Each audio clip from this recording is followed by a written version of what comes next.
belajar tentang kalor, materi kalor yang punya SMU ini itu sebenarnya sama dengan apa yang sudah dipelajari di SMP, tapi tergantung daripada di SMP-nya itu seberapa susah belajarnya.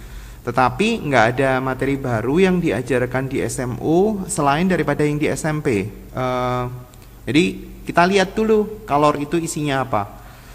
Kalor itu ada dua kemungkinan, yaitu adalah dia terjadi perubahan suhu atau terjadi perubahan wujud. Kapan terjadi perubahan suhunya? Ya berarti pada saat pas dia nggak terjadi perubahan wujud.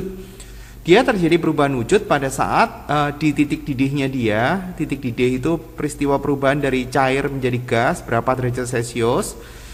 Atau di titik lebur. Titik leburnya dia itu perubahan dari padat menjadi cair. Kalau dia enggak berada di titiknya itu, di berapa derajat Celciusnya itu, maka ya pada saat itu dia akan melakukan perubahan suhu.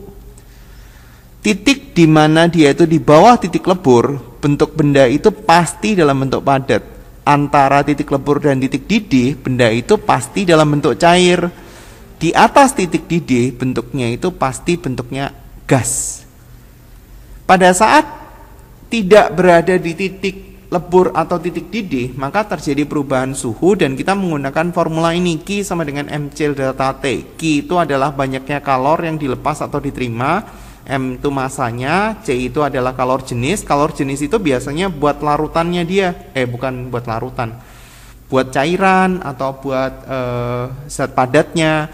Sementara kalau untuk C besar ini, itu namanya adalah kapasitas kalor. Kapasitas kalor itu biasanya untuk tempatnya, tempat yang menerima panasnya. Biasanya C kecilnya itu bentuknya cairan. Delta T itu perubahan suhu. Dalam hal ini adalah suhu akhir dikurangi suhu awal. Jadi delta T itu nilainya selalu positif.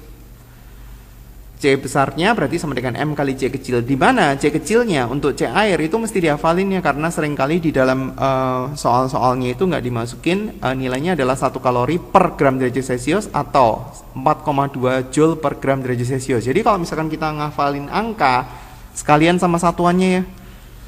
Kemudian untuk perubahan wujud ada dua, satu melebur, satu menguap. Sebenarnya rumusnya hampir sama, tinggal M dikali kalor latennya dia. Kalau untuk melebur, kalor latennya itu singkatannya LF atau kadang-kadang dia pakai L. Kalau untuk menguap, kadang-kadang dia pakai LV atau pakai LU atau mungkin pakai U, itu sama aja. Nah, untuk S, nilai kalor leburnya adalah 80, untuk kalor uapnya 540. Tapi kalau pakai joule angkanya agak gede ya. Jadi kalau misalkan di dalam soal tuh nggak ngasih tahu mau pakai joule atau kalori, mending pakai kalori karena ngitungnya lebih gampang, karena angkanya lebih kecil. Contoh, hitunglah energi kalor yang dilepaskan oleh parafin cair, suhunya 60 derajat supaya menjadi parafin padat suhunya 30. Nah, berarti di sini kan suhunya dari tinggi ke suhu kecil kan. Titik lebur parafin itu 52. Jadi kalau misalkan ini ada 52 derajat Celcius, ini terjadi perubahan dari cair menjadi padat dan sebaliknya, karena kan dia ngomong titik lebur kan. Nah, di sini suhunya dia adalah 60 derajat, di sini bentuknya itu adalah cair, karena dia kan di atas daripada titik lebur. Parafin cair, dia mau jadi suhu 30 derajat Celcius, di sini adalah parafin padat.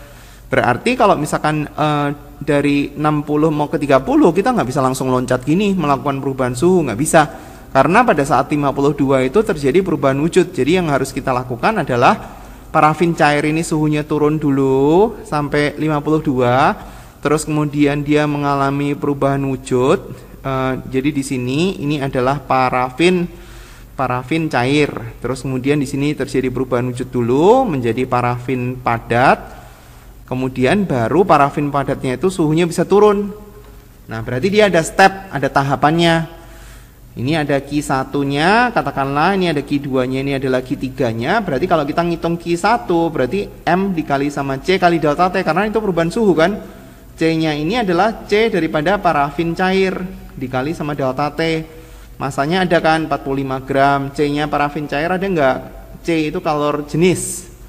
Kalor jenis parafin cair tahulah 0,54. Terus kemudian delta T-nya berarti dalam hal ini adalah dari 60 mau ke 52. Yang gede kurang yang kecil ya. Q2-nya gimana? Berarti tinggal M dikali sama kalor lebur, karena kan dia melebur dari cair menjadi padat. itu kan namanya membeku. Kalor lebur sama kalor beku itu sama. Masanya tahu 45 gram. Ini tahu, L-nya tahu. L itu adalah kalor lebur. Kalor leburnya adalah 260. Ya satuannya dibenerin ya. Maksudnya ini kan satuannya gram. Berarti yang sebelahnya juga harus sama dong. Ini kan 260 kalori per gram. Ini kan udah cocok. Berarti kan gramnya bisa dicoret. Berarti kan ini satuannya kan kalori. Q3-nya berarti dalam hal ini terjadi perubahan dari parafin padat suhu 52 menjadi parafin padat juga suhu 30. Jadi pada saat dia terjadi perubahan suhu, wujudnya nggak berubah nih. Perubahan suhu nih, cair menjadi cair, tapi suhunya berubah. Nah, kalau dia terjadi perubahan wujud dari parafin cair menjadi padat, suhunya nggak berubah, jadi gambarnya horizontal. Gambar garisnya itu horizontal kayak gini. Tapi kalau misalkan dia terjadi perubahan suhu, bentuknya nggak berubah. Salah satu, dia nggak bisa dua-duanya. M dikali sama parafin padat, dalam hal ini tahu, dikali sama delta T, masanya adalah 45 gram, C daripada parafin padat mana ya? 0,7 kalori per gram derajat Celcius. Delta T-nya adalah 52 dikurangi sama 30 derajat Celcius. Nanti tinggal ditambah semuanya, itu kalori yang diminta. Kemudian untuk yang contoh 2, dalam hal ini soal yang susah di kalor itu adalah asas Black, di mana di sini jumlah kalor yang dilepaskan itu sama dengan jumlah kalor yang diterima. Siapa yang lepas, siapa yang terima? Yang lepas itu untuk yang suhu tinggi, sementara yang terima itu untuk yang suhu rendah. Jadi kita harus cari tahu siapa yang suhu rendah, siapa yang suhu tinggi, digambar dulu.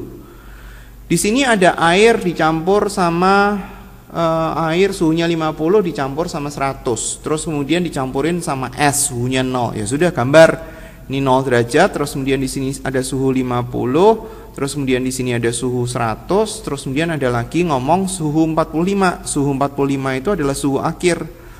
Ada apa ya? 30 gram air suhunya 50. Gambar di sini 30 gram daripada air. Terus kemudian dicampur sama 20 gram lagi suhunya 100 derajat Celcius. 20 gram suhunya 100 derajat Celcius. Ini air, terus kemudian dia dicampur sama es 0 derajat Celcius sehingga akhirnya itu di 45. Ini adalah es. Nah, kalau misalkan kita punya akhirnya itu adalah 45, berarti kesimpulannya air yang 20 gram ini suhunya bisa langsung turun sampai ke 45, karena pada saat rentang 100 sampai ke 45 tidak terjadi perubahan wujud kan. Ya di 100 terjadi perubahan wujud, tapi kan dia kan bentuknya sudah air, bukan dalam bentuk uap. Jadi dia langsung berubah suhunya itu bisa langsung turun, suhunya 45. Bagaimana yang 50? Dia juga turun karena dalam hal ini siapa yang melepas kalor itu yang dari suhu tinggi. Dalam hal ini suhu akhirnya kan 45, 50 sama 100 itu kan di atas 45. Berarti artinya Q1 yang di sini sama Q2 di sini itu berperan untuk melepas kalor. Bagaimana dengan yang terima? Yang terima itu dalam hal ini adalah es. Es kalau terima kalor, dia ngapain dulu? Karena 0 derajat itu adalah titik lebur, berarti di situ terjadi perubahan wujud dari es menjadi air. Berarti artinya es itu pada saat terima kalor, dia akan berubah wujud dulu, Q3 menjadi air, terus kemudian baru suhunya bisa naik ke 45 derajat Celcius. Jadi dalam hal ini kita bisa ngitung, kalor yang dilepaskan sama dengan kalor yang diterima, kita harus mengidentifikasi dulu kalor yang dilepaskan itu ada siapa ya. Dalam hal ini adalah Q1 sama Q2. Kalor yang diterima buat apa? Buat ngubah wujudnya es dan buat naikin suhu sampai 45 derajat Celcius. Berarti kita tulis Q1 itu adalah punya air, berarti C-nya di sini adalah C-nya air kali delta T, tambah Q-nya 2 itu adalah air juga, berarti C-nya adalah C-nya air kali delta T, tapi suhunya beda ya. Q3-nya itu adalah punya es dikali sama kalor leburnya es. Q-nya yang keempat itu adalah bentuknya sudah air, berarti C-nya juga C-nya air, tapi dalam hal ini masanya dari masanya es. Masanya es yang tadi sudah berubah menjadi air. Untuk Q1 kita tinggal masukin, kalau tadi kan saya kasih tahu kalau misalkan nggak kasih tahu apa-apa berarti kan pakai yang kalori aja karena angkanya lebih kecil. Untuk yang Q1 masanya 20 gram, kalor jenis air itu nilainya adalah 1, delta T-nya adalah 100 dikurangi 45, yang gede dikurangi yang kecil. Massa yang satunya itu 30 gram, kalor jenis airnya 1, delta T-nya adalah 50 dikurangi 45. Sama dengan masanya es kita nggak tahu, kalor leburnya es itu 80, tadi Di info sebelumnya sudah ada ya, nih 80 kalori per gram. Terus kemudian ditambah sama masanya S yang kita nggak tahu, kalori jenisnya 1, delta T-nya adalah 45 dikurangi sama 0. 0 kan awalnya, 45 kan akhirnya. Berarti di sini kita bisa ketemu massa S-nya sama dengan berapa gram. Kemudian contoh berikutnya, saya kasih contoh ini yang terakhir. Di sini ada 100 gram es. Kita harus gambar dulu ya, suhunya minus 5, terus kemudian dicampur sama air, suhunya 30. Jadi kita gambar, di sini ada titik lebur yang nilainya adalah 0 derajat Celcius. Ada es yang minus 5, terus kemudian dicampur dengan air yang suhunya 300. Kemudian kita isi dulu, di sini ada 200 gram, terus kemudian ada es suhunya 5, 100 gram. Ini adalah titik leburnya dia. Jika hanya terjadi pertukaran kalor antara air sama es, berarti maksudnya kalor yang dilepaskan itu nggak terserap kemana-mana. Jadi semuanya dipakai untuk naikin suhunya es atau untuk ngelebur semuanya. Tujuannya mencari tahu suhu akhir campuran. Nah di sini kalau misalkan kita mau cari tahu, kita harus cari tahu dulu. Kita nggak bisa bikin persamaan dulu. Kita harus cari tahu dulu kalor yang dilepaskan itu cukup nggak untuk naikin suhunya es. Dalam hal ini, kalau misalkan kita punya 200 gram air, maka yang bisa dilakukan secara maksimal oleh air itu adalah dia ngubah suhu hanya sampai ke 0. Misalnya kita coba hitung, Q1-nya itu nilainya berapa.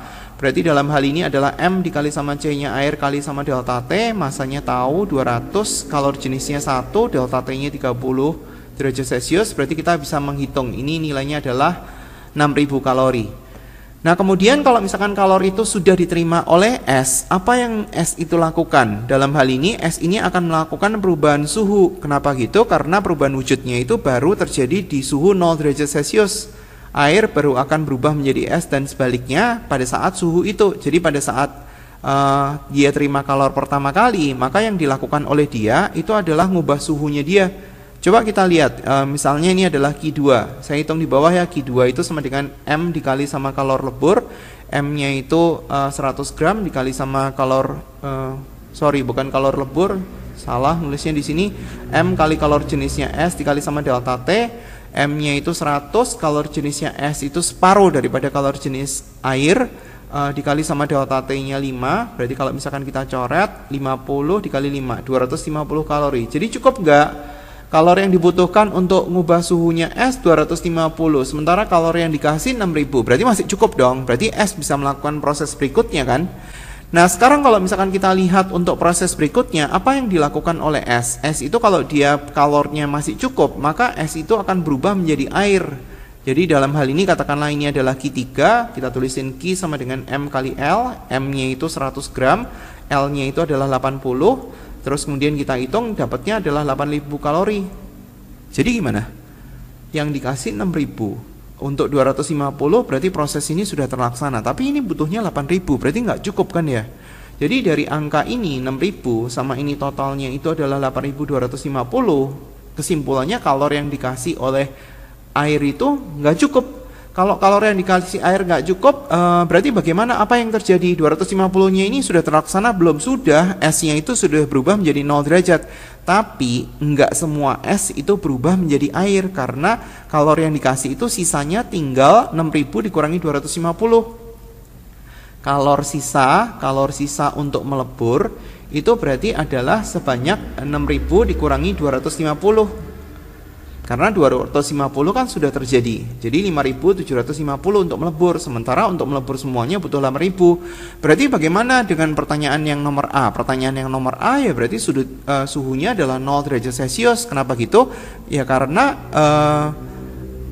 airnya itu ngelepas kalor cukup untuk sampai ke 6000. Sementara air yang 200 gram ini suhunya nggak bisa turun lagi. Karena mereka sudah ketemu di suhu 0 derajat.